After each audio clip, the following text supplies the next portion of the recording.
Voice.com. We are here with Chris Algieri. Chris, talk to us about the stage that you're on, Brooklyn, Ruslan Provodnikov, HBO. We've got a world title fight in New York, and it's on HBO. So really, it's a dream come true right now. I'm pretty excited. Now, when this fight was made, a lot of people were groaning and moaning because they think that maybe this is a showcase fight for Ruslan. What do you have to say to the notion of that? I think this is actually a come-out fight for me. Ruslan is a great champion. He's a guy who's been avoided by a lot of the other guys that are out there. But this is a great opportunity for me that it came up, and I didn't even blink when the opportunity arose. Now, the opportunity came up. It was supposed to be in Nassau Coliseum, right in your backyard. Now we're in Brooklyn. I mean, does that change your mindset? Does that change your emotion? Being that, you could have been right in home and pretty much have a packed crowd for the Long Islanders. Not at all. Not at all. I'm a fighter. When the bell rings, it's just going to be me and Ruslan in the ring. That's all that matters. And to tell you the truth, it's still in New York. It's still my city and my state, so it's still my hometown.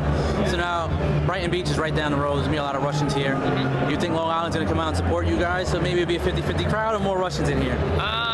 I know my fans are going to come out. And I have a lot of fans in New York City, too, that have a lot of trouble getting out to Long Island, so they're going to be able to make this fight a lot easier. All my Brooklyn fans will be here, too. So I think it's going to be a great turnout. Now, Ruslan Provodnikov is now a feared fighter. But before, he was considered to be an ESPN 2-level fighter. Mm-hmm. Now, you're graduating from that coming here. Do you see the same storyline coming out for Chris Algieri? I do. A couple fights ago, Ruslan, like we said, was on ESPN. He was an ESPN fighter, and he's really stepped it up and had great opportunities. And I think he did what I'm doing, and he's taking fights and taking step-up fights. Where fights where people don't really give him a shot. So this is how we get ahead in this game.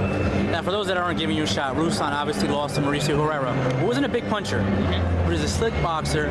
Is a tricky kind of boxer, and when people look at you, you are taller than him, definitely taller than him, definitely have more range than him. I mean, how does a guy like you outbox a beast like they're saying he is, Ruslan Provodnikov? With my jab, my footwork, and my athleticism, and the fact that my conditioning is, I think, top in the world.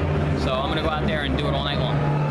Now, we've noticed in a lot of fights that his conditioning is out of this world. He may start slow, but on my notion, he's never lost the second half of a fight. Mm-hmm. How does Chris Algieri prepare for 12 rounds against Ruslan Provodnikov? Well, I'm in great condition going into training camp already. I started training camp last week, and we'll be ready for fight night. Now, if you win this, you're going to be on another stratosphere. I know you're not looking down the line, but what would be next for Chris Algieri should you win this fight? I'm focused 100% on June 14th, so let me handle that first, and then we'll look about the next thing. And also, what can the fight fans expect on HBO if they're not coming here on June 14th? Some beautiful boxing and a great display, and the coming out party for Chris Algieri. There you have it, boxing fans. BoxingVoice.com with world title challenger Chris Algieri.